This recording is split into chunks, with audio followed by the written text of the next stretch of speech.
नेतृत्व बोर्डरूममध्ये जन्मत नाही. ते टार्गेट, रिपोर्ट किंवा पदावरून तयार होत नाही. नेतृत्व जन्मते आपलेपणात, ते वाढते प्रेमात, ते प्रगट होते काळजीत. जर तुम्हाला एखाद्या लीडरला समजून घ्यायचे असेल तर फक्त त्याचा व्यवसाय विचारू नका. त्याला विचारा त्याचे छंद काय आहेत, त्याचे कुटुंब कसे आहे, तो आरोग्य कसे जपतो, तो इतरांना किती आधार देतो, तो जीवनाचा प्रवास कसा करतो. कारण नेतृत्व म्हणजे एक आतील परिसंस्था आहे. चला आज त्यात प्रवेश करूया. नेतृत्वाची सुरुवात प्रेमातून होते. जो प्रेम करू शकत नाही तो नेतृत्व करू शकत नाही. प्रेम कमजोरी नाही. प्रेम म्हणजे विकासाची बांधिलकी. प्रेम म्हणजे मला तू पुढे जावास असे वाटते, टीम जिंकावी असे वाटते, आपल्या अस्तित्वाने समाज चांगला व्हावा.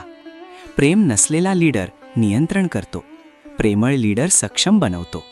प्रेम अधिकाराला विश्वासात बदलते. आपलेपणा प्रत्येकाची मूलभूत गरज. प्रत्येकाला वाटते मी महत्त्वाचा आहे, मला पाहिले जाते, मला मान दिला जातो. महान लीडर हे भावनिक घर तयार करतो. आपलेपणा वाढवतो. निष्ठा, उत्पादकता, नवकल्पना, भावनिक सुरक्षितता. जिथे आपलेपणा असतो तिथे लोक पगारासाठी नव्हे तर मनापासून काम करतात. तुमचे छंद तुमची नेतृत्व ऊर्जा दाखवतात. लीडरचे छंद पहा. संगीत, समन्वय, खेळ, चिकाटी, वाचन, खोली, प्रवास, खुलेपणा, ध्यान, स्पष्टता. छंद म्हणजे टाइमपास नाहीत, ते ऊर्जेचे स्रोत आहेत. आनंद नसेल तर थकवा येतो. प्रवास दृष्टिकोनाची विद्यापीठ. प्रवास तुम्हाला नम्र बनवतो. वेगवेगळी माणसे, संस्कृती, अडचणी, सौंदर्य दिसते. तुम्हाला कळते तुमचाच मार्ग एकमेव नाही. प्रवास शिकवतो जुळून घेणे, सहानुभूती, जागतिक विचार, आदर. वेलनेस लीडरची जबाबदारी. तुमचे शरीर तुमची पहिली संस्था आहे. झोप बिघडली विचार बिघडतात. आहार बिघडला निर्णय बिघडतात.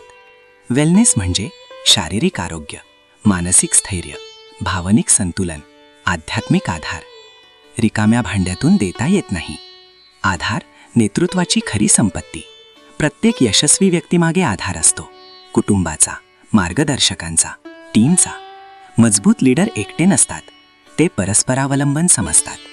सुरक्षित वातावरणात क्षमता वाढते. जिथे भीती नसते तिथे प्रतिभा फुलते. लीडरचे काम आहे प्रयत्न करण्याची मोकळीक देणे. मला तुझ्यावर विश्वास आहे. ही वाक्य क्षमता वाढवतात.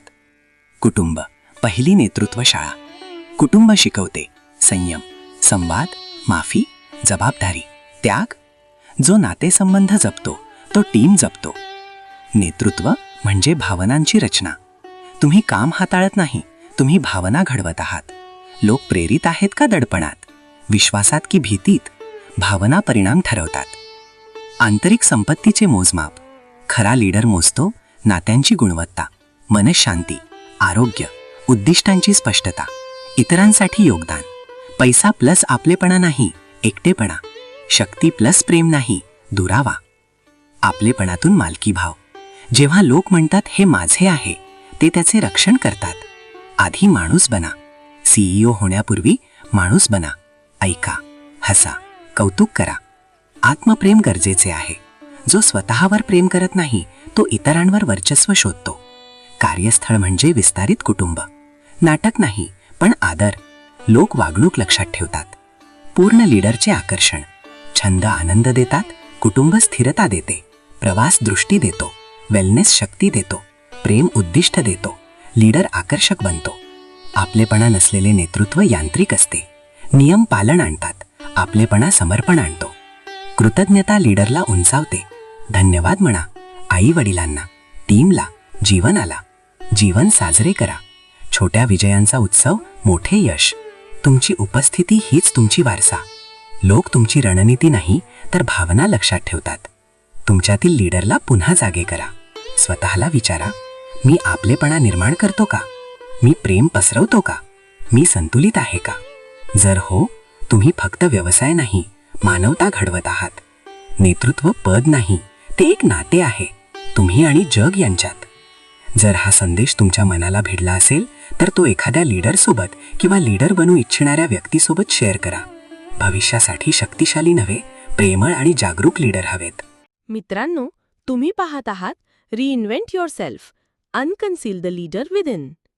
हा व्हिडिओ आवडला असेल तर आत्ताच लाईक करा, तुमच्या मित्रांसोबत शेअर करा आणि सबस्क्राईब करायला विसरू नका. बेल आयकॉन दाबा जेणेकरून पुढचे प्रेरणादायी व्हिडिओ तुम्ही चुकवणार नाही. लक्षात ठेवा, नेतृत्व घडतं, ते घडवलं जातं आणि ते सतत सुधारणं हाच खरा प्रवास आहे. पुढील व्हिडिओत भेटू, तोपर्यंत स्वतःला घडवत राहा आणि इतरांनाही प्रेरणा द्या.